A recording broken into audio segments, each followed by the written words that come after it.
తెలుగు రాష్ట్రాల్లో ఉన్నటువంటి సంస్కృతి అది. యూఎస్‌లో యాక్చువల్‌గా నేమ్స్ చేంజింగ్ అనేటువంటిది యూఎస్ చర్చెస్‌లో మనం ఎక్కడ చూడం ఇది. సో, మేబీ ఒక మంచి ఉద్దేశ్యం మీద పెట్టుండొచ్చు. ఏంటంటే, ఈ మంచి ఉద్దేశ్యం మీద వీళ్ళు నిజంగా మారారు.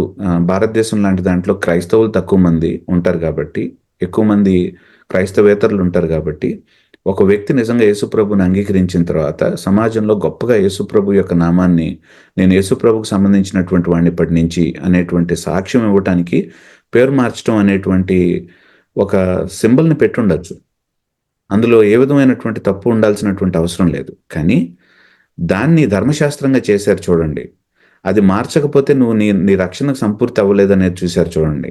అది యాక్చువల్‌గా తప్పు. ఎందుకంటే అది వాక్యం ఒప్పుకోవట్లేదు దాని గురించి. పేరు మార్చుకోవడంలో తప్పులేదు. పేరు మార్చాలి కంపల్సరీగా అది వాక్యం చెప్తుందంటే అది వాక్యానికి విరుద్ధంగా మనం మాట్లాడుతున్నట్టు లెక్క.